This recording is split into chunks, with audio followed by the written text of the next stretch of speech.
In this week's show, we harvest host at Melvin Brewing, followed by a cocktail soiree at Colter Bay. We get a few iconic shots of the Tetons and let some great beers flow in Idaho.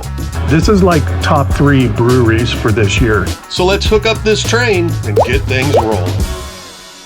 Well, hi kids. This week's show is in Grand Teton. We only wound up staying in Grand Teton for a couple of days.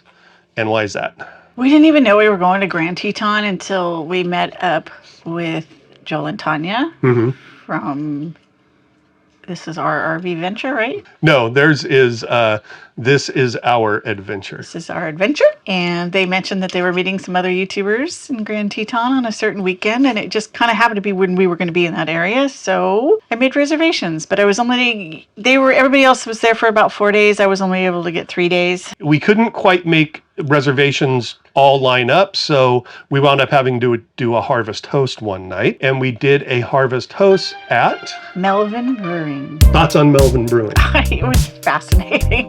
I really liked it. Big brewery kind of out on this point that overlooked this lake. Beers were okay. Yeah, I mean, they were good. They weren't great beers, but they were good beers. They had food and everything. It's a harvest host, but like so many people were camping there. There were a lot of harvest hosters. It's a big place, and they had lots of places for you to park. Yeah, there was one area that was kind of like down a little hill, and it looked like it used to be, it was probably part of the reservoir at one point, but it was just this great big flat land. You could park a gigantic rig out there. Yeah. I mean, there was people parking out there that had their dogs with them and stuff. We parked kind of on the hill going down into it, but we kind of up, so we got to see like the whole area, which was really nice. And the drive in to Melvin Brewing was absolutely beautiful. It kind of followed the Snake River for a bit, and we pulled off next to the Palisades Reservoir because it was absolutely gorgeous there. And Melvin Brewing was probably one of the quietest places we've ever stayed. Like so quiet, it was eerily quiet. So the next day, we got up and headed up another absolutely beautiful canyon lined with trees that were just starting to change color, and headed toward Teton, which took us to Jackson. Which was a cute town. But it also led us into this adventure. I am so glad you're driving. It's a little tight. I think we picked a day that they're having a big Arts Fest. They're having some big party down here, so. It is packed. Yep.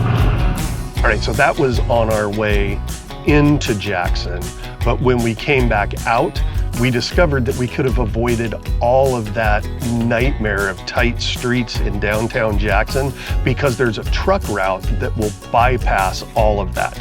So if you're heading there, here's the truck route so you can avoid the same mistake that we made.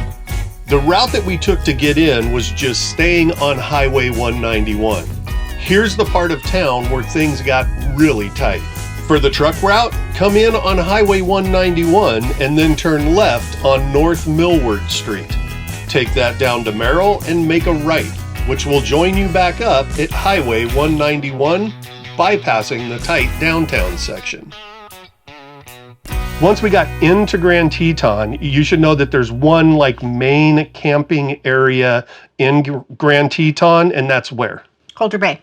And there are 2 different campgrounds in Colter Bay. Yes. The first one is? Colter Bay RV and Marina, I think it was, which was an RV campground that had full hookups and everything. Yeah. Yes. More on that in a minute. And then where we wound up staying, because we couldn't get reservations in the RV park, is Colter Bay Campground. So there's 2 different types. And this is the difference between those 2 different types. The first of the 2 camping sites is Colter Bay RV Park. It has 111 full hookup sites and can handle big rigs. However, because it is full hookup, it fills up fast, so plan to book your site early in the year. Next is Colter Bay Campground.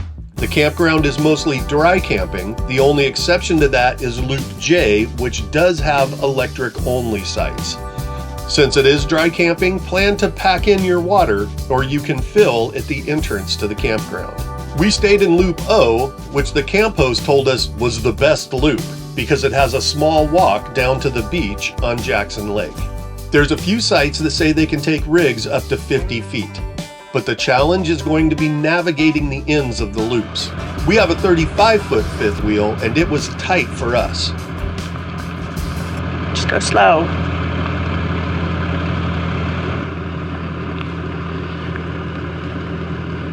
Here's our spot. It's gonna be fun.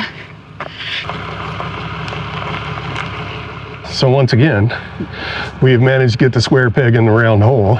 We're still off at an angle to unhook, and it was tight getting in here. But I think this is gonna work. Should we drop it? Yep. We're gonna drop it. All right, truck's out from under it, and now is when we're gonna see if it'll auto level. It should. We weren't that far out as far as level on the bubble goes. Hey, success, we are auto leveled. We were only in the Tetons for a really short amount of time, like a couple of days. But there was a couple of places that I wanted to get filmed while we were there. So once again, I was up at like 4 o'clock in the morning to try and get that perfect light. Good morning, kids, and welcome to another Oh Dark 30 in the morning in a national park. For photography purposes and videography purposes, this is going to be in a morning park because we are on the west side of Grand Teton, the mountain, and so all the light is going to be hitting it in the morning. So I'm going to get on the road. Let's go take some pretty pictures. So the first place that I wanted to go shoot was Schwabacher Landing. It's kind of an iconic spot. A lot of people have filmed it and photographed it. It's a pond that's on the Snake River, and the pond's there because it was built because of a beaver dam that was built. Now the cool thing about this pond is where it's positioned in the morning. When you have that just completely still water, you get this absolutely beautiful reflection of the Grand Teton Mountains right on that water. I was surprised to see that Schwabacher Landing was so much smaller than I had imagined. When I got there, all of the great spots to film right down on the water were already taken.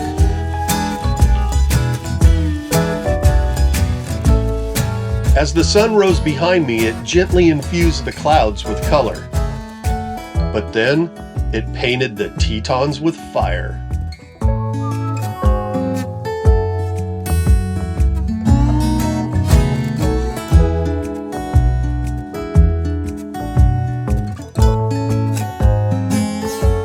So the next thing that I wanted to film was Mormon Row. Now, Mormon Row was created by Mormons that came out of the Salt Lake Valley, and there is a collection of houses and a barn, one barn specifically, that's just like this iconic picture that you have to have when you go to Tetons.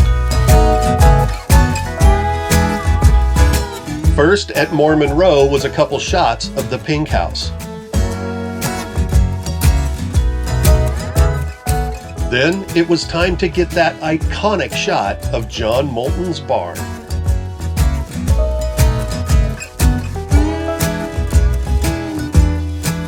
I noticed how lovely the clouds were over the Teton Range, and that screamed for a quick time lapse.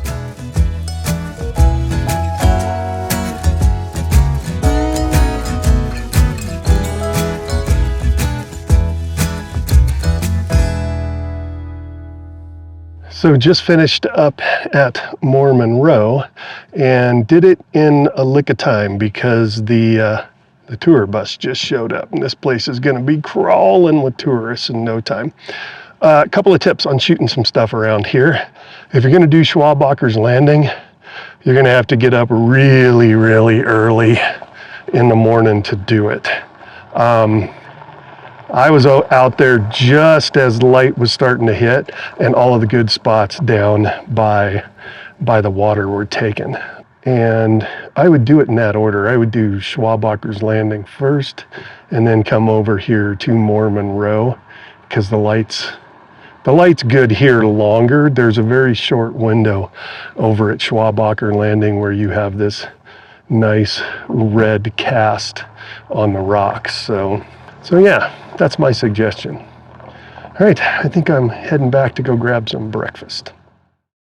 So as we mentioned earlier, the reason that we were in Colter Bay and in the Grand Tetons was that we were going to camp with a bunch of YouTube friends that we've made. And this brings up a good point about one of the things that we didn't expect that we would get out of our full-time RV living, but we did. So when we first decided we were going to do this, one of the concerns that we had was missing friends and being just us on the road, not having friends. But we have discovered after being on the road for 3 years, and maybe part of this is because we do a YouTube channel as well, that we have not... Or you're just overly friendly. Or I'm just overly friendly. That's probably the biggest part of it. I'll talk to anyone. Yeah. But we've discovered that although we have left some friends behind, we don't see them as much as we used to, we now have friends... on the road. Yeah. Like everywhere, almost everywhere in this country, we have friends. It's cool because when you start planning your next adventure, you kind of want to plan it around them as well. Yeah. So like, you know, like next year I'm planning my trip, but there's certain people that we've met on the road and that we've stayed in communication with. And I'm like, hey, we're going to be heading kind of your way. Where are you going to be this time? Because we would love to hook up with you. And those friends that she's talking about that we're trying to plan everything out to meet with next year are Mike and Shelly Confer of Camping with the Confers. Right. We're heading to Ohio, Mike and Shelly. We're going to come see go you. right through it. We're going to go hang with Mike and Shelly K. Gracie, we have Zach and Chelsea. We have Zach and Chelsea, which is some other friends that we have. And we're going to try to hook up with Joel and Tanya again. Yep. So the takeaway is, even if you're deciding to go full-time RVing and you're worried about leaving your friends behind, you might be very, very surprised at how many more friends you're going to make all throughout this country. All right, kids. So we have talked all year long about how we want to discuss some of the positive things about full-time RVing. One of those positive things is what we are experiencing right now. While we're here, we have met and got to hang out with a handful of other amazing YouTube channels that are run by some pretty amazing people that are just a ton of fun to hang out with. So we are here with Pam and Ken from the Roadsmiths. We're here with Ron and Jody from Just Ramblin' Around. You'll remember them from our adventures up in Olympic National Park. We are here with Joel and Tanya from This Is Our Adventure. You'll remember them from our adventures on the Needles Highway up in Custer, South Dakota. And we are also here with Joel and Deb from Chasing Our Sunshine.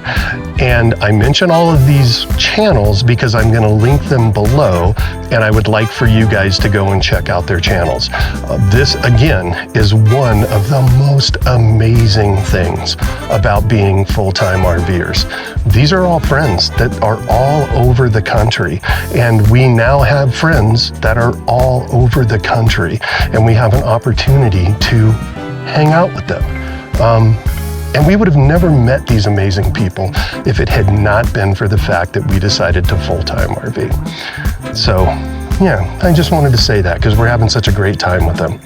And at this point, I'm going to go back, have another cocktail with them, and yeah, enjoy the rest of the evening. So the last thing that we want to talk about in this video, and this is a little bit out of order because we actually stayed here before we went to Melvin Brewing, but I wanted to get to the Teton stuff sooner.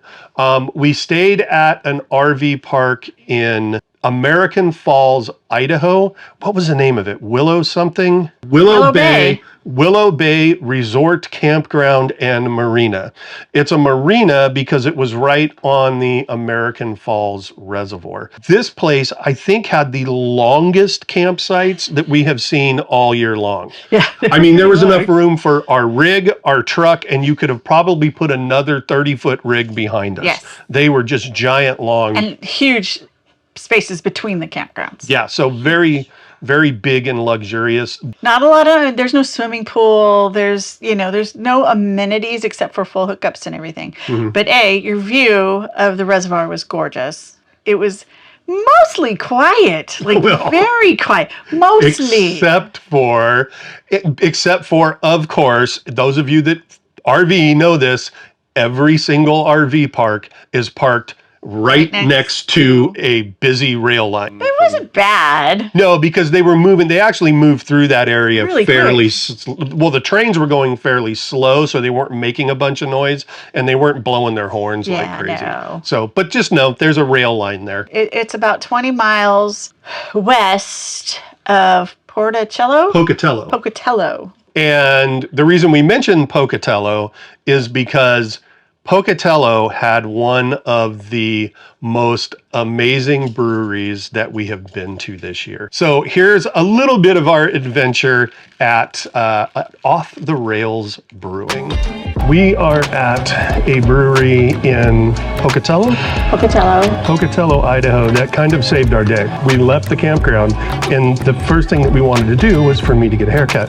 You'll notice I still don't have a haircut because apparently all of the barbers in Pocatello have barbershops, but they're never open. So we decided to heck with it. We were gonna come down to a brewery and have a beer, and we wound up at Off the Rails Brewing. This is like top 3 breweries for this year. Tony and I both got a flight, and there was not a bad beer in the flight, either of those flights. None.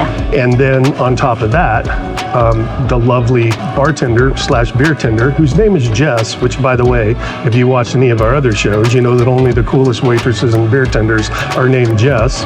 And that started when we were in Denver at Lone Tree Brewing. I will link that up here for you so you can meet the first Jess that we met. Beer shots with our new friend Jess. Yes, I love it.